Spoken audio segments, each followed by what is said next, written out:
If you live in Des Moines, you're familiar with Fort Des Moines. We're going to talk about that to kick off the show today.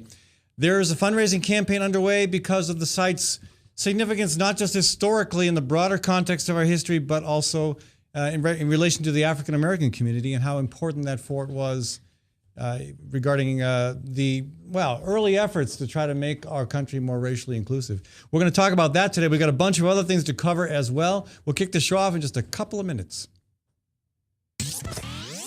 From the RE/MAX Real Estate Concept Studios, this is Webcast One Live. Ed Fallon here, folks. Gateway Market and Cafe is your locally owned source for specialty groceries. Enjoy chef-crafted, prepared foods, artisan baked goods, organic produce, specialty cheeses, and hand-selected wines and craft beer. Visit the lively cafe for breakfast, lunch, or dinner 7 days a week. Gateway Market is centrally located on the corner of Martin Luther King Jr. Parkway and Woodland Ave. Stop by or visit www.gatewaymarket.com for more details. That's Gateway Market, folks. Good food, great community. I'm a burrito. I'm a fighting burrito, full of fresh ingredients prepared before your very eyes. I don't have eyes. I have over 28 options and 268 million combinations, including Rizo for vegetarians. I can take my meat off and call myself vegetarian. Put that back on. The Fighting Burrito is locally owned. I'm owned by some big corporation somewhere. Say, you want to go on a date? No thanks. I'm seeing a quesadilla. The Fighting Burrito online, fightingburrito.com. Join the fight. This is Dr. Holding, the Story County Veterinary Clinic. For 15 years, we have been spaying and neutering feral cat groups at affordable prices. Wild cats destroy game birds and songbirds. A single female cat can produce over 4,000 kittens in 7 years. The shelters are full, so unwanted kittens will be put to sleep. Your cats will stay home and stay healthy. Call us for all your dog and cat needs at the Story County Veterinary Clinic between Ames and Nevada on Highway 30, 1 mile east of Interstate 35, 515-232-8766. Local farms, global flavor. That's the secret to Hawk's growing popularity. The best meals begin with the best ingredients, and 90% of Hawk's ingredients come from local farms. In addition to seasonal fruits and vegetables, Hawk features grass-fed beef and lamb, and pasture-raised chicken and duck, all raised without hormones, steroids, or cages. The coffee is fair trade, locally roasted, and Hawk's House liquors come from right here in Iowa. Hawk's owners go the extra mile, composting organic waste and recycling. For more information or to make reservations, visit hawktable.com. That's HOQ table.com. With warm weather finally here, it's time to think about upgrading the efficiency of your furnace and air conditioner. Leonard Tinker Heating and Cooling has provided honest, competent service for over 20 years. Whether it's your home or business, for repair work or to install a more energy-efficient furnace or air conditioner, call Leonard Tinker at 263-0422. That's 263-0422. For honest, competent heating and cooling service, call Leonard Tinker at 263-0422. The 8th Annual Natural Living Expo is May 18th and 19th at the 4-H building at the Iowa State Fairgrounds. The Natural Living Expo is the place to learn about sustainable practices and healthy lifestyle choices. The expo offers classes and vendors where you'll learn about green building design, sustainable agriculture, urban farming, non-toxic cleaning products, massage, and more. There's no cost to attend, and what you'll come away with is priceless. For more information, visit www.naturallivingexpo.org. That's www.naturallivingexpo.org. From the RE/MAX Real Estate Concept Studios, this is Webcast One Live.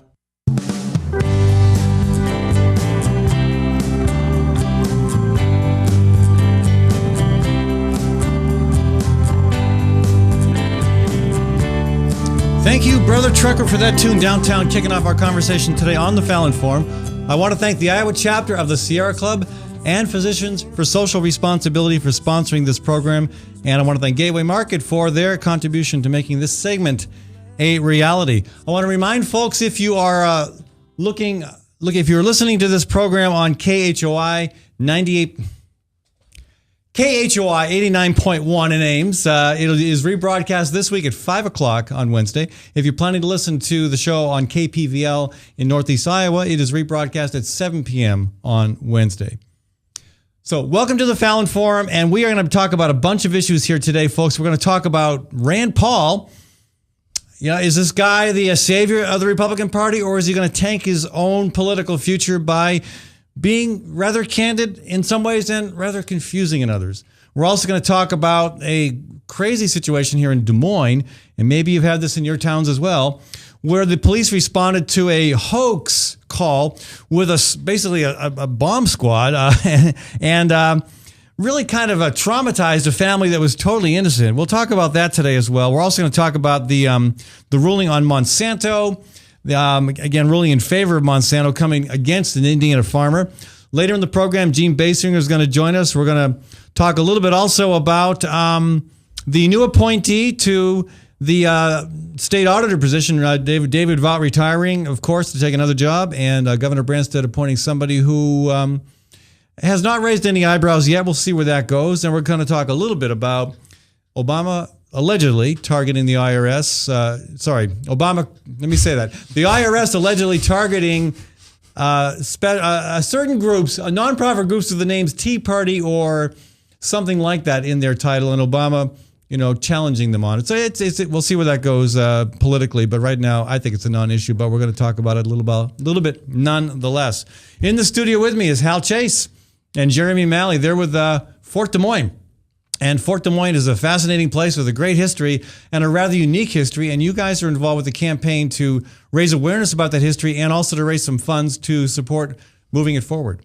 That's right, Ed. Yeah. That's been the case for basically since early April. And to start with, in terms of significance of the fort, it was created in 1903, so it's 110 years old. It was a cavalry post. During World War I, though, Ed, it was the site of the first and only black officers training camp, and there were actually two camps, Ed. There was one for black Army officers, and then there was one that overlapped that for black medical Army officers to care for the black troops that served in the 92nd and 93rd Divisions in France during World War I. And so why is that I mean, this is unique in the nation where we had, that's correct, back in World War I, correct, any recognized African-American presence of any importance in a military facility, correct? That'd be true, Ed, but there had been people who had graduated from West Point, African-Americans who had graduated. The most relevant in terms of Fort Des Moines was Colonel Charles, don't blank. Jeremy's not going to help you out on that one. I don't know the answer either. Yeah. And our listeners hopefully will call in with his last name. And folks, if you are listening live and do want to call in, it's 515-244-0077, 244-0077, or if you're calling long distance, it's 855-244-0077. And my email address, which I will check during breaks, is fallonforum@gmail.com. Again, if you're listening on KHOI or KPVL, no need to call. It's a pre-recorded broadcast from Tuesday. Okay, so it is. We got the name now, last name. The Colonel Charles Young was his name. All right. And he had served in the Spanish-American War. He had served on the Mexican border. He was, you might say, the logical choice to be the commandant of this black officers training camp at Fort Des Moines. He was retired because of high blood pressure, which he tended to disprove. Not that he didn't have it, Ed, he did. But he got on his horse in Chillicothe, Ohio. He rode all the way to Washington, D.C. to show that he was tremendously fit, which he was. That's a good ride. So it was a good ride. Not as far as your walk coming up. Not as far as our march, but yeah. There you go. A little bit more rapid transit, though. The horse would probably do what, 50 miles a day? Maybe more? I don't know. Yeah. I don't know that. But 1,200, speaking of 50, 1,250 men went through the black officers training camp, and another 100 went through the black medical officers training camp. And so that had national significance. It was put a tremendous dent in segregation that was legal at the time, and so on. So why did that happen here in Iowa? What's your take on it, Jeremy? I'm not a wealth of knowledge of history as Hal, but it seems to me Iowa is generally on the cutting edge of civil rights. I mean, we have a history of it, and that's just one example. Yeah. What's your take? That's generally accurate, Jeremy. Absolutely right. Iowa, first Supreme Court case, the case of Routh, abolished slavery. Sure, in 1839. And that was a slave in Missouri who was correct. Was freed by his master? No, he escaped. No, neither. Ralph had a contract with his owner to pay him $500 for himself, and the owner allowed him to go to Dubuque and mine lead to earn the $500, Ed. And then the man wasn't paid the $500. People came after Ralph. Wait, he wasn't. His Missouri master refused to pay him the $500. No, Missouri master did not get his $500 for gotcha. Ralph. Sent people up there to get him. Didn't happen. People in Iowa said, "You're not taking him back." That's a different issue. This man's not a slave. This is free soil. That's what prevailed. Right, and that was unique nationally as well. It was, and then in 1868, 86 years before Brown, our Supreme Court ruled against legal segregation in schools in the case of Clark versus City of Muscatine. Yeah. So, Jeremy, there are a couple facts for your general. You're exactly right. Then World War II, in terms of back to Fort Des Moines, World War II was the site of the first and the largest Women's Auxiliary Army Corps training camp, some 80,000 women, Ed, and to its credit, it was integrated, although the women did not live. Did not have integrated dormitories or barracks, but they did have integrated. So we had the ruling on Ralph. We have the Clark decision. The Clark decision. We have the presence at Fort Des Moines. Correct. We have the town of Buxton, which was an integrated community, a mining community where blacks and whites lived in harmony. And it seems like, and I've still always tried to fathom why Iowa has been so far ahead of the curve on racial integration, on equality. I mean, not that we don't have our problems, not that we don't have incidences of racism. Well, clearly, on the front page of Sunday's paper, we've got sure. We're going to talk about that later today too, about the racial disparity in our prisons. But on some levels, in some cases, in some certain very, very key rulings, we have been ahead of the curve, and I don't. Barnum versus Bryan. I don't even know why. Yeah, I don't even know why fully, but it's something to be proud of as a state.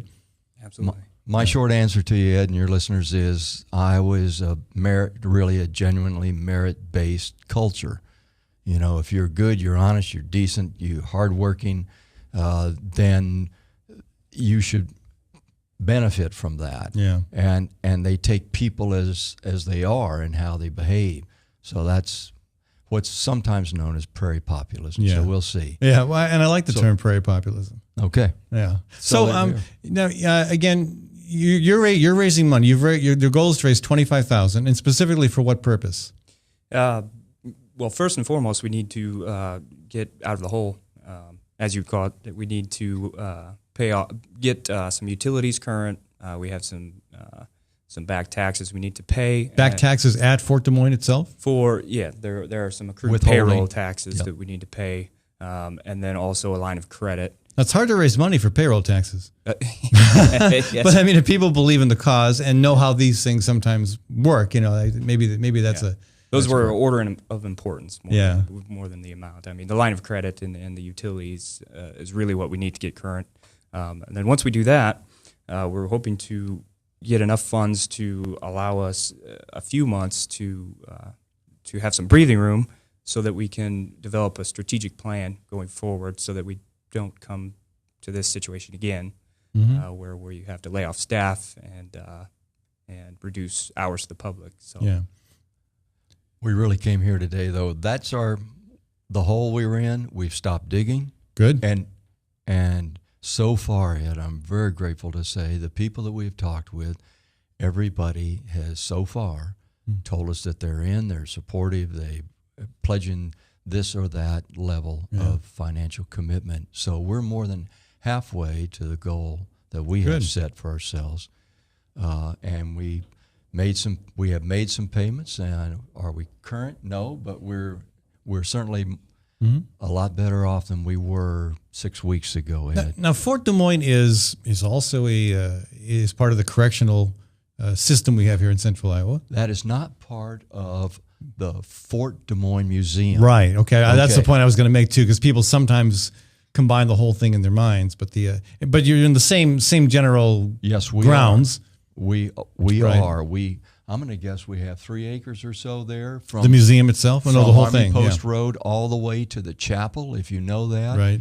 And that allows us to tell you that we've learned, because we have volunteered to chaperone, if you will, weddings, anniversary kind of meetings, family reunions. We had one of those a couple weekends ago. Ed, it's amazing how many people use the fort, connect with it. Yeah. And for them, it's a combination of beautiful park. It's a active military base. There are 9 military units. I forgot about that. Sure. No, they are. Yeah. And we have a member of the 103rd is on our board, Monica Ratke, and so on. And do you have support and buy-in from some of the key black leadership groups here in Des Moines, the NAACP, for example? Can't speak for the NAACP on that score. I know we have Linda Carter Lewis. That's a good ally. Is an ally. That's a good ally. But we do have a group of people whose names you'd recognize that have said, if we raise 25, the board, they will raise 25, and we go from there and hopefully get some help from other entities. I would think, with as important as this is in terms of our history and in terms of continuing to trying to recognize the importance of the African American community in Iowa, that there would be support from the legislature for this. I mean, this is a facility that has, again, great history. And you see, $25,000 to the state legislature is like a nickel to me or you or Jeremy. It's you don't even notice it. It's so small. And I just wonder if there is support, and maybe some of the current African American delegation, or maybe the folks who represent that area, might also be supportive of pushing for that. We definitely have legislative support. Oh, good. All right. And I don't think it's maybe appropriate to name names. No, that's fine. I'm a card carrying independent, no party person. So, but we do have that. And weren't you in the legislature in 2003 and 4? I was. Okay, Then you probably voted for a significant. I remember that. Appropriation that renovated the old buildings and the chapel and built a beautiful reflecting pool. And there was quite a lobbying effort on behalf of that too. And I can't remember who was leading the charge on that, but it wasn't partisan either. People supported it across the political spectrum. Agreed. Yeah. So, and it's still being used, and we have a memorial weekend. We always have a service there. It's going to be May 24th, and that brings in usually a great number of people. We had a wonderful Martin Luther King Jr. celebration day, and Governor Branstad and others came out for that. We had a packed house in that chapel. It was wonderful. So are there specific days on a normal basis where the facility is open, Jeremy? Currently, it's open by appointment only. Okay. We don't have the staff necessary to just keep it open in general, but we've had a couple of tours that have requested a time, and we're going forward with if anybody wants to call and make an appointment, trying to be available to open that up. But well, if people want to get in touch with you or Hal or anyone else for an appointment, for more information, or to donate to the cause, what do they do? They can give myself a call. The phone number is 515-577-9738, or send me an email. 577-9738. 9738. Okay. That's it. Yep. Or you can reach me by email. It's jeremy.m@fkccpa.com. FKC, not to be confused with KFC. Correct. Okay. All right. Very good. Well, if they want to reach Hal Chase, the number is 515-208-7249.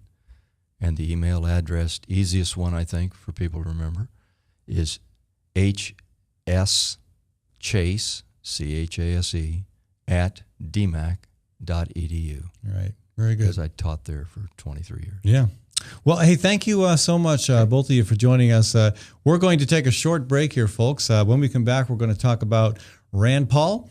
We're going to talk about the new state auditor. We're going to talk about the IRS targeting Tea Party groups. making life tough on a certain few applicants for their 501c3 tax status. We're going to talk about Monsanto, and we're going to talk with Gene Basinger about another issue relevant and very important to the African-American community, and that's racial disparity in Iowa's prisons. I also want to take a second to thank Gateway Market. They're the sponsor of this segment of our show. They're at 20th and Woodland. They're a cafe as well as a great grocery store. Breakfast, lunch, or supper at Gateway Market is not only delicious and healthy, but very affordable. I'm always impressed with the price tag that I find attached to my delicious meal. Check them out, folks. Also, catering service. This is a great time of the year to be thinking about how you're gonna make the guests happy at the graduation party, the wedding, the Memorial Day party. Give Gateway Market a shout, folks. You can find them online, and they're located at 20th and Woodland in the Sherman Hill neighborhood. I'll be back in just a minute. From the RE/MAX Real Estate Concept Studios, this is Webcast One Live. Drug and alcohol addiction slowly steals a person's identity, tearing away pieces of their life little by little until one day it seems like the hope of a happy future is gone and there's no chance of getting it back. Here at St. Gregory Retreat Centers, we can assure you that there is hope. Our unique approach to recovery begins with the understanding that the dysfunction and damage caused by addiction can be overcome, not just dealt with. Don't let another day go by. Call St. Gregory today.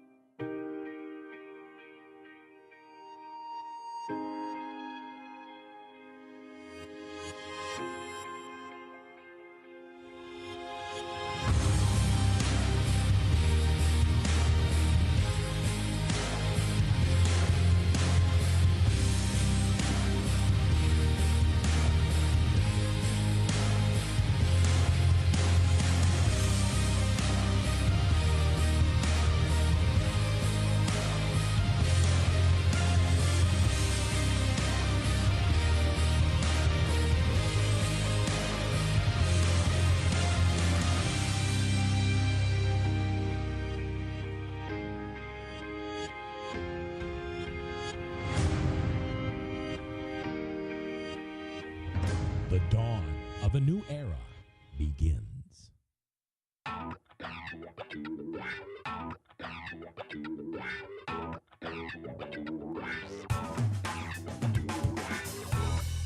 Well, good morning. This is the 7th of June in the Lord's year 2010, and this is day one of webcast1live.com. We will begin with Max World Live with my special guest, Tom Coates. In just a minute, there's Tom. Wait. Howdy. And we will be live for the very first time on Webcast One Live.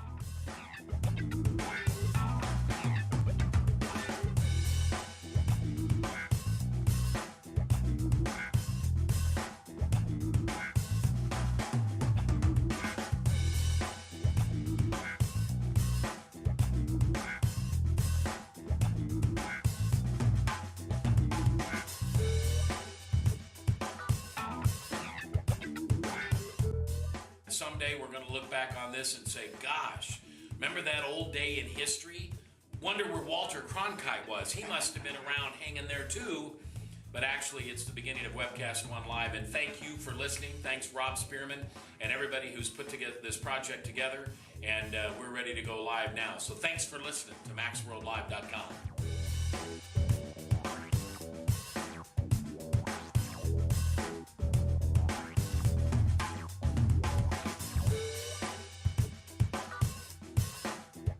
I can't tell you that it's going real well from time to time, but it is going.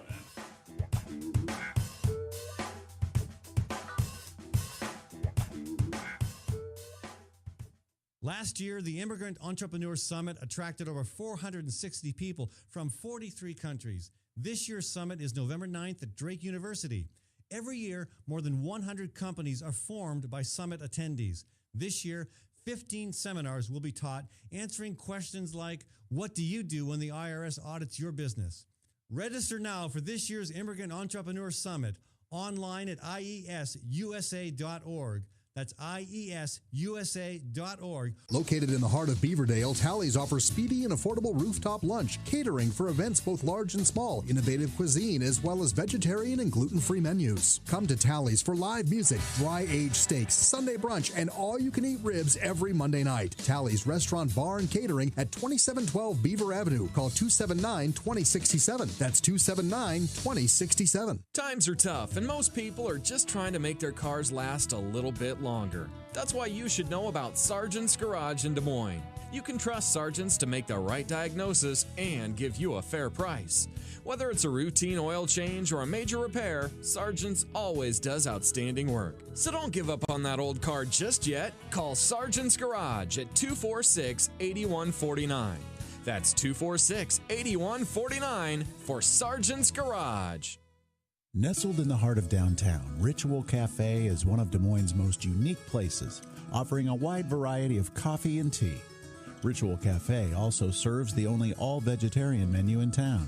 And Ritual Cafe is a cultural hub for artists and musicians, with a performance stage hosting local, national, and international talent. Make Ritual Cafe a part of your daily ritual. On 13th Street between Locust and Grand in downtown Des Moines, and check out ritualcafe.com.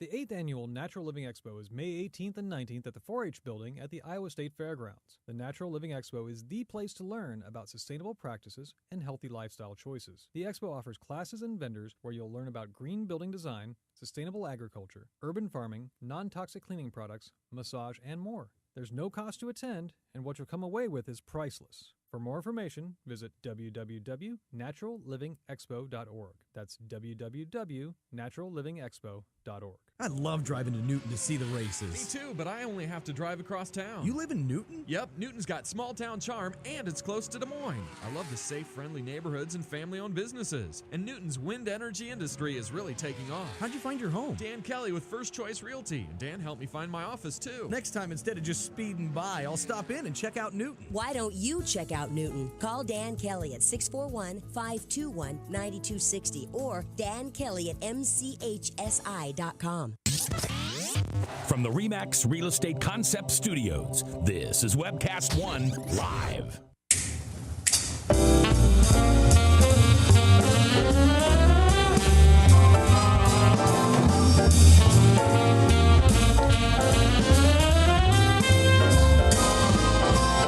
I'm not the guy who cared about love. Max Wellman, folks. We're back to our conversation here on the Fallon Forum. Welcome. All right, we're going to talk later in a bit about Rand Paul. Stephen Schmidt had an excellent piece in the Des Moines Register regarding Rand Paul's, quote, raw meat, and whether it will help him or bring him doom as a political candidate with a future in the Republican Party. We'll talk about that today.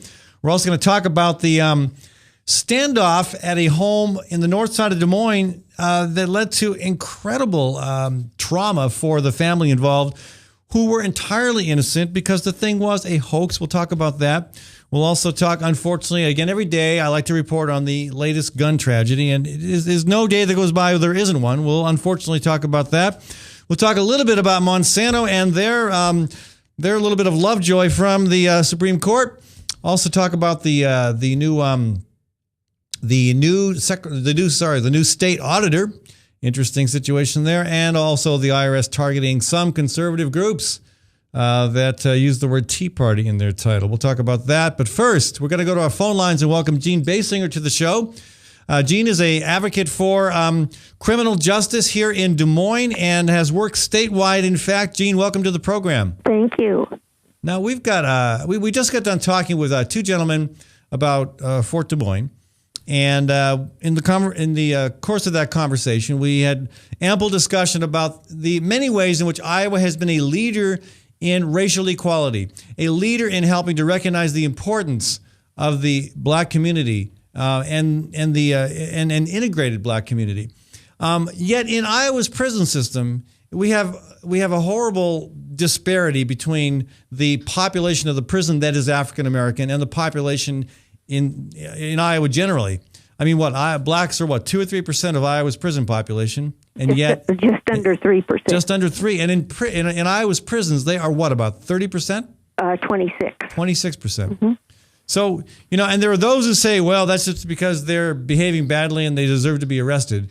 But you work really closely on this and related issues, and I think you have a take on it that is perhaps a little bit more, what do I want to say? You more well informed. Because again, it's not something that if you're not paying attention closely, you may not know all the facts. So why do we see such a high disparity of incarceration of blacks in Iowa's prison?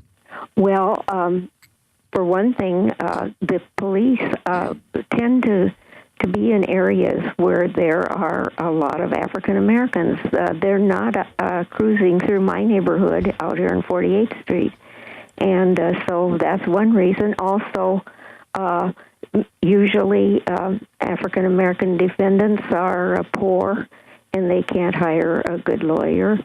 And also there's a lack of employment and educational opportunities, all kinds of problems. And we see sometimes a family history where children grow up in families where a member has been in prison, and they are more likely to follow that same path. So it's a multitude of problems, and to me, it's a crisis for when we consider that we're number one in the nation for disproportionate representation of minorities in our prisons. We're actually the worst. Yeah, it's a higher percentage than any other state. It's been going on for years, and the only thing that happens is we appoint a committee to investigate it and hear testimony from people, and then that goes on the shelf. And again, that's happened several times, if my memory serves correct. 3 times since I've been working on criminal justice. So,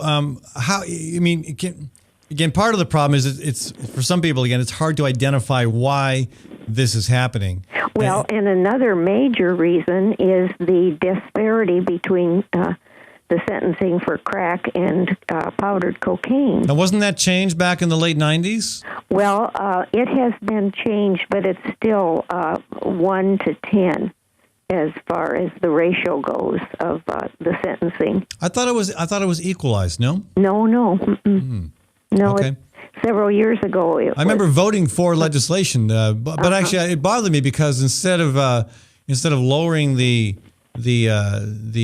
sentence for one, we just raised the sentences for the other. Yeah. We seem to be going the wrong direction. Right. Yeah, but that was not signed by the governor. Well, not any farther than just 1 to 10. That's where it is. In the federal prisons or the federal system, it's 1 to 18. So it's even worse there. And so they've been giving long sentences. So that means that the people aren't getting out for years.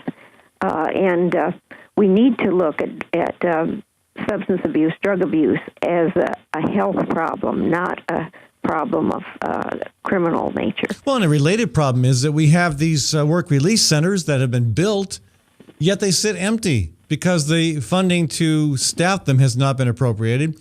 And those work release centers would be very helpful at overall reducing the number of people in prison, if I understand their function correctly. Well, that's right. And they also are the ones that are in existence have the community-based corrections budget has been cut year after year. So in order for them to even come close to doing what they're supposed to do, they have to find funding, and where they get their money is from the prisoners. So now, does the Department of Corrections budget that has continued to grow?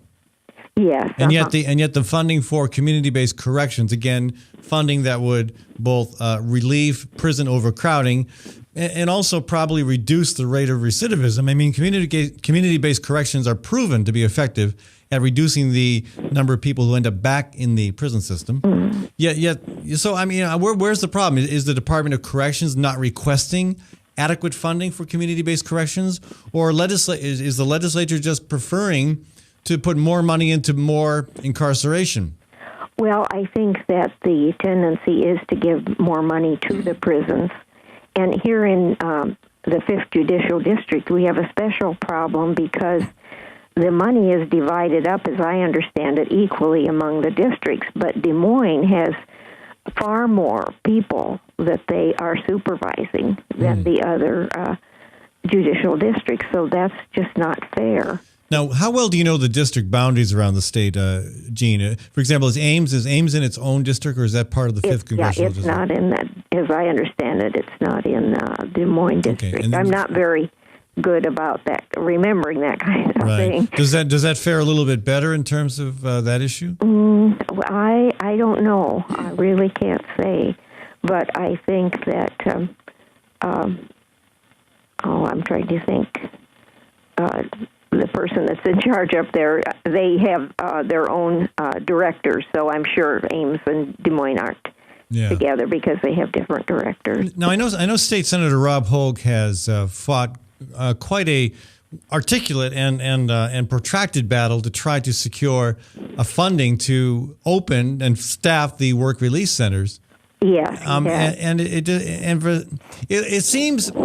I mean, I cannot understand any reason other than partisan politics that there is opposition to funding them because it was something built by a Democratic governor, and so then Republicans don't want to do it. I really cannot, because if I understand, if memory serves, when Culver was governor and the work centers were established, the work release centers were built, it was both Republicans and Democrats who supported funding to do that. Is my memory accurate on that? I think so, but the Republicans do feel that it was the project of the Democratic Party, and so that they should find the money to staff them.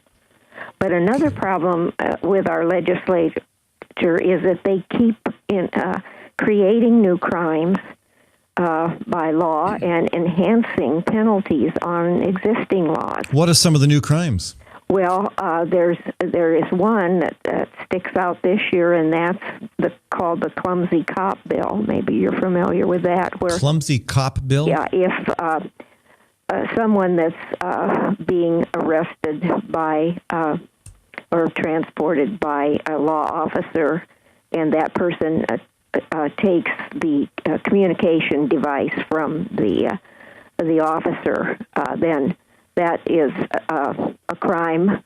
But then if the cop should happen to stumble when he's reaching for it, then that enhances the crime. And if the officer's hurt, then that enhances it more.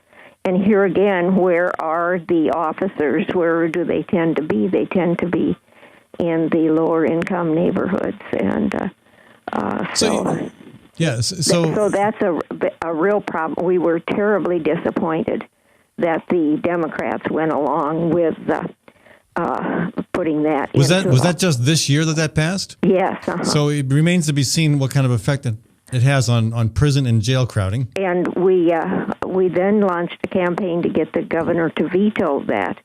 Especially the amendments, but he went ahead and signed it. And happens all the time, enhancement. And one of the goals of the Justice Reform Consortium is to try to prevent new crimes from being invented and old crimes enhanced. And, of course, we have this problem with the bath salts because... Bath salts? Bath salts, which are toxic, and if ingested or smoked, we last year made certain chemical compositions that are sold in the quick shops illegal, but then they changed the ingredients in them.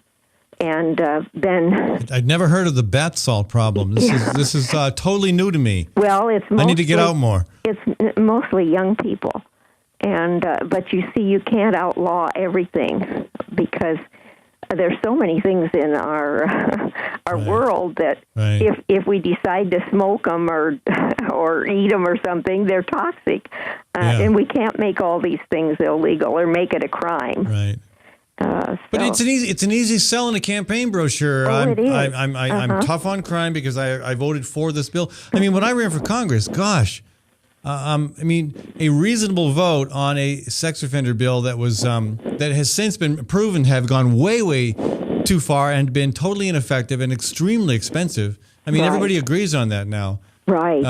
But still, I get blasted for voting the right way on it. So I understand why lawmakers decline to take a smart vote on a crime bill instead of posing the position that it's either smart or dumb. It's the question of, is it tough or weak? And you can spin it as tough merely by increasing the penalty or by creating a new crime.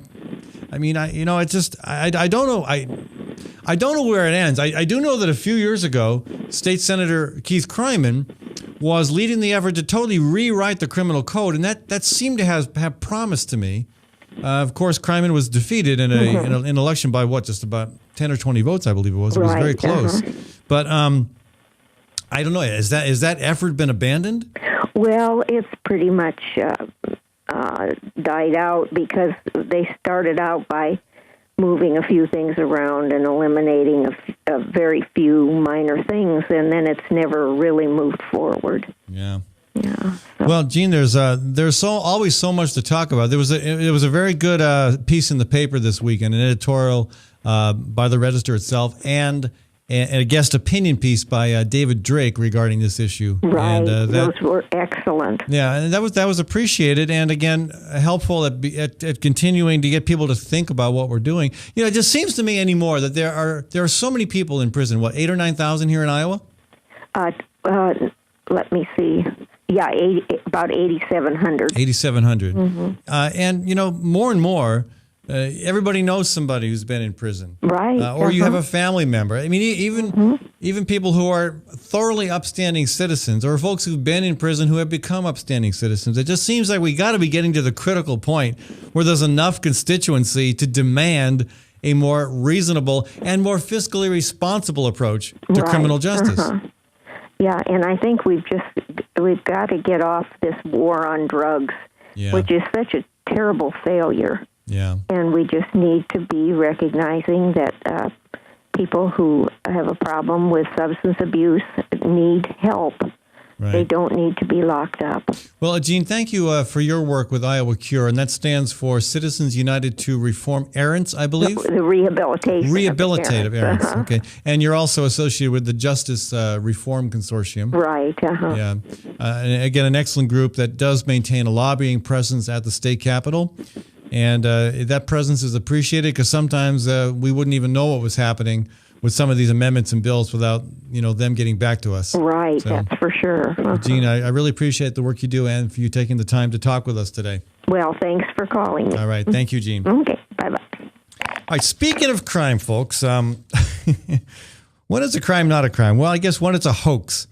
Sarah Campbell was watching TV as she folded clothes the other day on the north side of Des Moines, and she saw this video on the news. Dozens of police officers, many cars and dozens of officers were swarming a neighborhood street and evacuating residents. And she looked at the TV a little more closely. She realized the street was familiar and that the officers were outside her home. She turned off the lights, peeked out the door, and a police officer yanked her out of her house. Others who were heavily armed rushed through the door, and she's just scared out of her mind. Apparently, the police had received an emergency call from a special line that transcribes calls for the deaf and mute. In other words, really, it's not traceable. The caller falsely claimed to be the 16-year-old son of Sarah Campbell. And the caller just lied and just kind of built the case more and more. It got worse and worse. But the officer or the person taking the call and the police officers involved didn't know it was a lie. I give them that. But the caller claimed that the teenager had shot his mother and had a weapon and a stockpile of explosives. So Campbell, she's marched down the street. The neighborhood is flooded with these officers. There's a SWAT team, there's a bomb squad team, there's a sniper team. There are patrol officers, medics, negotiators, dispatchers. My gosh, it had to be like a war zone up there on 54th Street on the north side of Des Moines. And this is just a few nights ago. She was escorted down the street barefoot. She told the officers repeatedly she had a child in the house, and there was a 2-year-old back in the house. Okay, so in the meantime, her husband, Travis Johnson, he had just returned with his 16-year-old son, and he approached the barricades. Now Johnson told the officers, who he was, but they grabbed him, they grabbed his son, and they questioned him at gunpoint. Now the teen stayed home from school on Friday. I can't imagine how traumatic that must be. Years ago, when I lived in the inner city of Des Moines, it was my wife's birthday, and there had been reports of pipe bombs being left on bicycle trails. And it was discovered also that they were being left in cars. And one was discovered in my neighborhood, not far away. I mean, literally just a few doors away from my house. It was determined, and so the whole block was evacuated. I mean, we weren't treated like this, but we still were very hastily ushered out of her home. We ended up celebrating my wife's birthday at a restaurant. And it turned out, this was not a hoax. There was a pipe bomb in a car. And the guy who was responsible for putting these pipe bombs on the bike trail was caught. But again, that was incredibly disruptive, disturbing, and memorable. I can't imagine how much worse this would be. Okay, so Jason Halifax with the Des Moines Police Department, he indicated that he understands the family's frustration and anger. Yeah, an understatement. But the responding officers, he says the responding officers needed to treat the threat as valid until they proved otherwise. Okay, you can treat the threat as valid, but gosh, do you need to march the woman out of her house in her bare feet? I mean, can't you kind of assess the situation a little bit more carefully? It just seems like there ought to be a little bit more, better guidelines on how this stuff occurs. Now he says, quote, this is Halifax speaking, quote, "It's an unfortunate thing, but it happens. When we determine they are not a threat, officers will back off that posture." Well, again, is there any reason to be so gruff? And again, you could have at least allowed her to put on her shoes, tried to explain to her what was happening, let her get her 2-year-old. You could have explained to the husband what was happening, not at gunpoint. I mean, there are better ways of dealing with this. I mean, maybe I'm wrong. Maybe I don't know what the heck I'm talking about. It wouldn't be the first time. But, I mean, I read this and I am just in shock that they couldn't find a better way to deal with this. I don't know. It just had to be a hard experience for the whole neighborhood.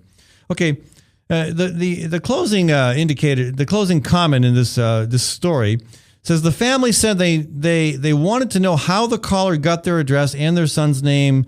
They want police to press charges.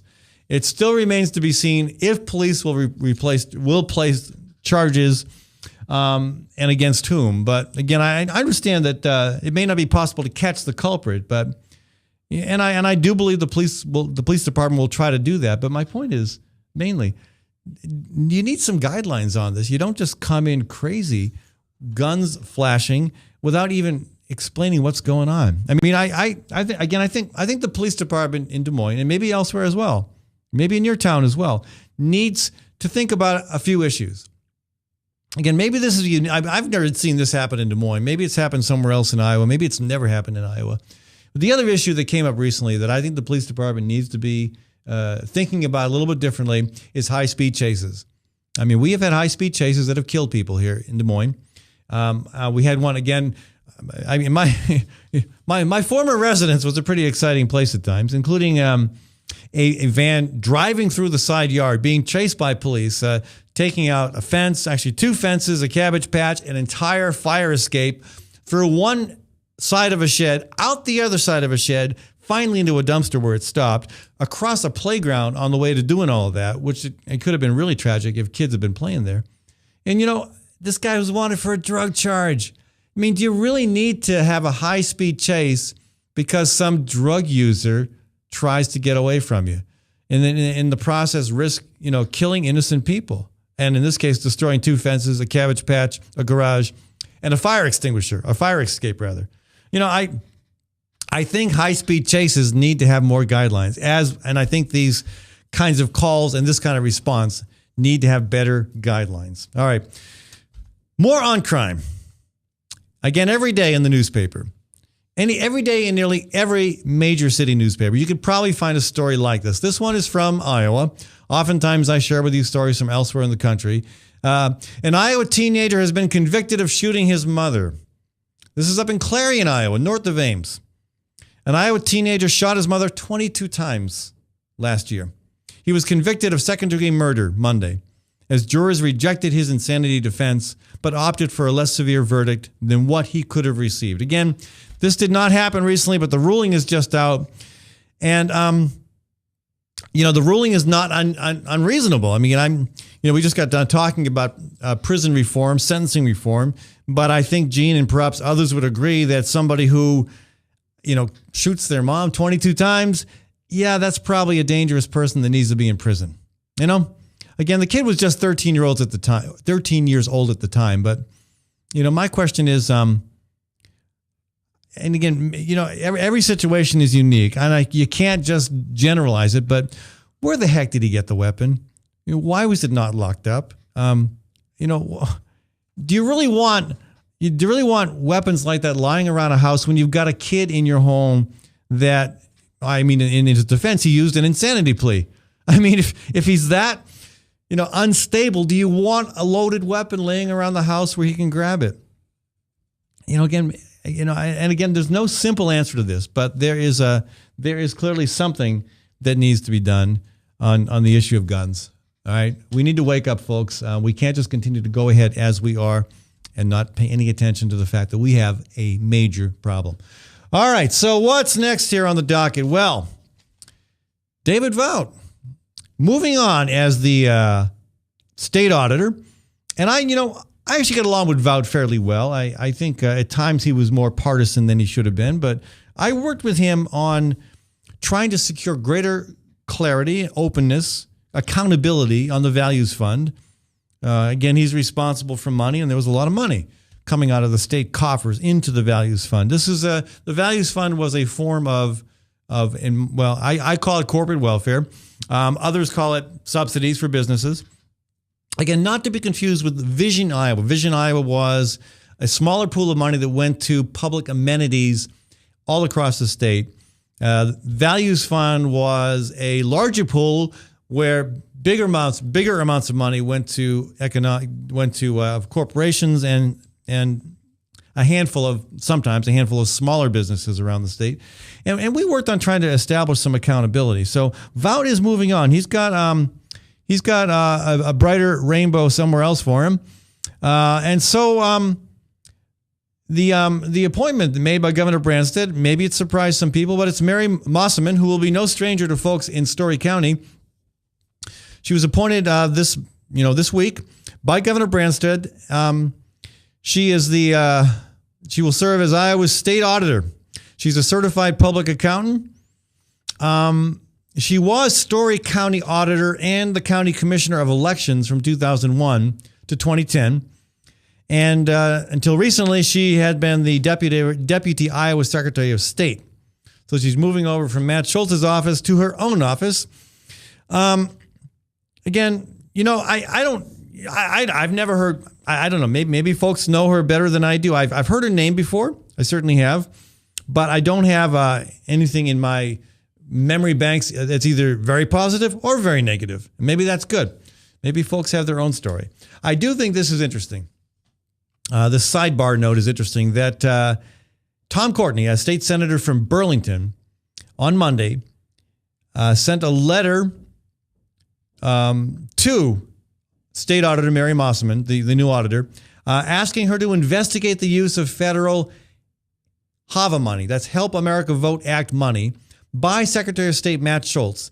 The allegation is, and again, she, in her new job as auditor, yes, that's something she should do. And with her previous connection with the Secretary of State's office, that's something she might have an inside, view on. But the allegation is that Secretary of State Matt Schultz used HAVA money, Help America Vote Act money, on what Courtney calls an unallowable expense, because he hired a state law enforcement officer to investigate possible voter fraud. I don't know whether that accusation has legs. I think it's going to be. I'm hard pressed to see a request made by a Democratic senator against a Republican Secretary of State involving with the investigation being done by a Republican state auditor. I have a hard time not seeing some partisan bias getting into that conversation, but I think it's a legitimate question to ask. But in all fairness, the same question should be asked of Chet Culver. I mean, he was Secretary of State for 8 years. He was there when the HAVA money came in, and there were lots of questions about his use of HAVA money. The biggest question was, did it really become a subsidy to the office that helped him campaign? There were lots of events that looked to be, pretty much just an opportunity for the Secretary of State to get his name and his face out, that did really very, very little to, quote, help Americans vote. The goal was, remember how HAVA came to be. It happened after the 2000 election debacle, the presidential election debacle, involving the appointment of George Bush as president by the U.S. Supreme Court after the impossible vote in Florida. HAVA was established to try to clean up the system a bit. And every state got a bunch of money. And again, it came in when Culver was Secretary of State. And I think Courtney's question is a fine one to ask about Matt Schultz. I suspect that, my impression, I'll say, is that the only Secretary of State we've had in the last couple decades who has really done that job with the intent of being Secretary of State has been Michael Morrow. The guy came, he was and maybe there's, he was an auditor. He came to that position as an auditor, liking the work he was a county auditor and came to the Secretary of State's position with the county auditor experience, liking elections work, and I think doing a very fair and balanced job. And to his, as an indicator of that, the guy was appointed by Branstad to a very significant position in the Branstad administration. So, that doesn't happen often, where Branstad appoints a Democrat to something that's key. So, it's a good question that Tom Courtney is asking, but I think the question also ought to be extended to the Secretary of State tenor of Chet Culver, because again, that's when the money came in, and there were a lot of folks who had questions similar back then. Okay, we're not going to have time to talk about everything today, folks, but I got to talk about Rand Paul. And I'm looking at Stephen Schmidt's piece in this week's Des Moines Register about Rand Paul bringing, quote, raw meat, but will the rift in the party doom him? Paul recently indicated that immigration reform should include some sort of path to citizenship. It is remarkable that a key Republican, and not only that, a key Tea Party Republican could say that and not have to resign immediately from office. The fact that the Republican Party is to that point so quickly after last fall's election is an indication of just how distraught the party is, and how lacking in any sense of a broad-based constituency. And Paul went on to say that. He said, we do need to reach out to other people that aren't like us. And I love that aren't like us, meaning that aren't angry white men for the most part. Angry white, that really has become the base of the party. And you see that reflected in the talk show circuit quite a bit. But Paul says we do need to reach out to other people that aren't like us, don't look like us. I love this. Don't wear the same clothes, and that aren't exactly who we are. That just says so much about about him, about the party itself, and about the problem that the party is having as it tries to rebirth itself so it can actually start winning elections. Republicans are winning elections, but on balance, they know where this is heading for them.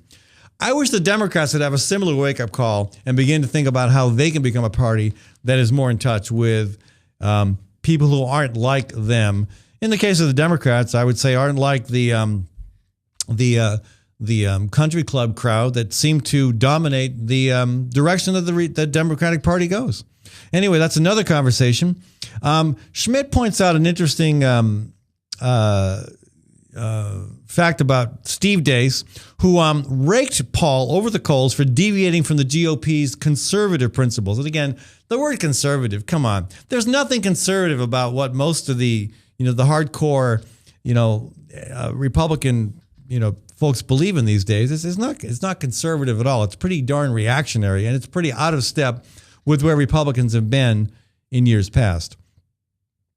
Now, Stephen Schmidt says, and I'd love to talk with him about this on this program someday. He was on his way to New Hampshire today.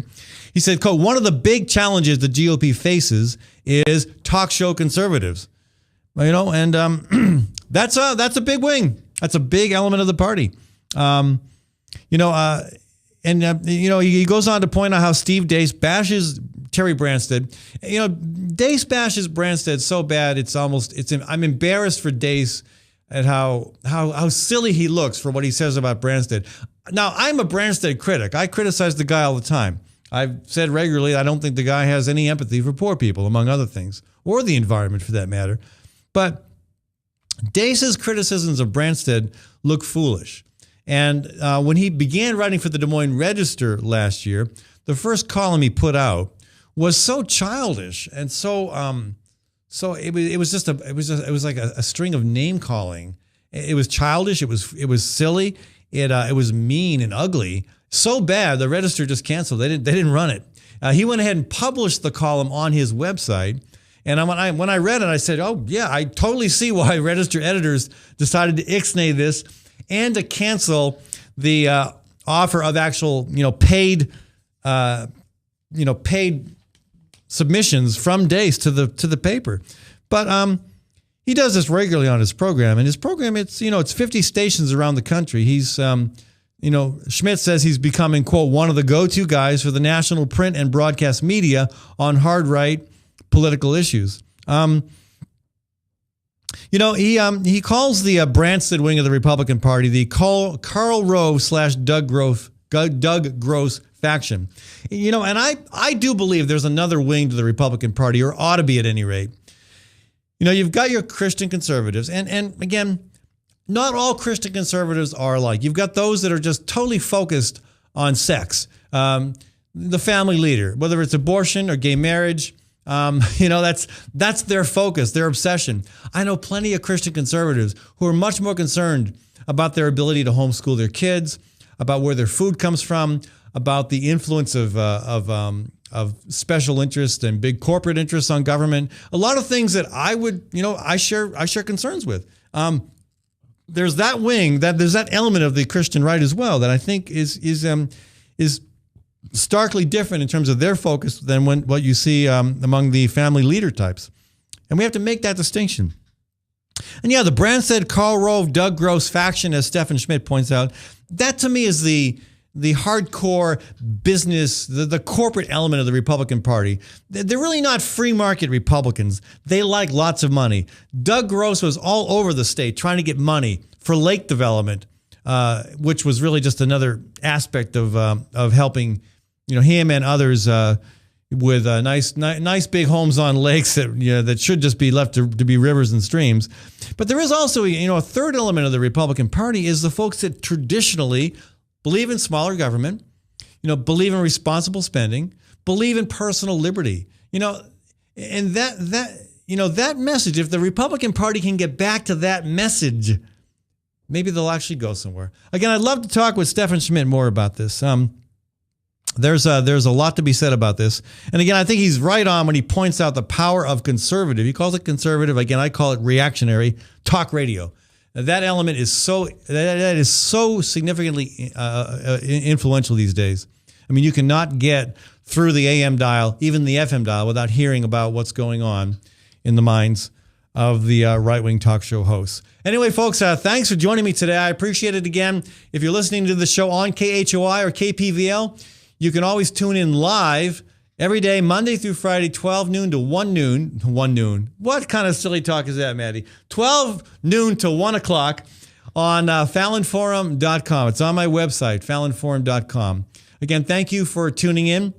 I want to thank the Natural Living Expo for helping to sponsor the show and remind folks that the Natural Living Expo is coming up this weekend, May 18th and 19th in Des Moines at the 4-H building. Check them out online, Natural Living Expo. Also, think ahead. November 9th is the Immigrant Entrepreneur Summit at Drake University. That's a huge event, attracting almost 500 people every year. And every year, about 100 new businesses are formed because of the relationships and information shared at the Immigrant Entrepreneur Summit. I want to thank Maddie Arrington, my producer. I want to thank Webcast One Live for sponsoring the studio that provides the space for this show, and I'll be back tomorrow. I'm Brian Leach, owner and general manager of Service Legends. I brought along a couple of the home comfort heroes. Hi, I'm Tammy Wells. I am Nick Wondershot. I'm administrative manager. I'm the senior technician from Service Legends. It seems like every good thing, when you feel it to the bone that it's good, there's a lot of hard work put behind it. I don't think that you can fake it and have it turn out good. You know, if we seem like, okay, that's just weird, it's just a furnace, why would you believe so deeply in a furnace? It's not just that, you know, we want to show the world that you can have good service. Yeah, I mean, it's got to be, it's your home. You know, it's built into our daily trainings, it's built into our culture, that we're going to do whatever it takes to have each client say they love us, period. That's why we spend all the hours in the training that we do. And if we guarantee it's going to be a good experience for you, or else it's free, what type of work do you think we're going to do? There is a guarantee. Temperature selection guarantee, fixed rider it's free guarantee, comfort guarantee, best value guarantee. All of these guarantees hold us accountable to ensuring that we exceed your expectations. And if for whatever reason we'd fail and we can't make it right, we guarantee all of those guarantees with a 100% money back guarantee. I mean, if you don't think that your technician can fix it right, are you going to say that to a client? No. You don't have to worry about having a technician come to your house. We drug test, background check all of our team members. We put safe people in your home. Each and every one of our service techs, 400 hours a year in training. You tell it the minute they walk in the door. They know what they're doing, they've done their homework, and they actually truly care about what you want. Because at the end of the day, you're the person that makes sure I have a job. They're going to be listening. They're going to want to know what your challenges are. Then they're going to come and give you options, and you get to choose. If I'm there to help and I make it easy and painless, I did my job right that day.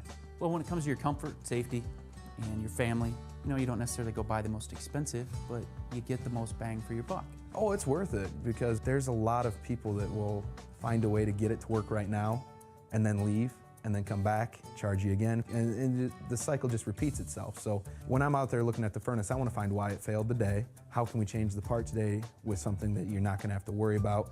Is it worth changing the part today? I mean, you can put a lot of money into a furnace. I can fix parts all day. There's good job security in that for me.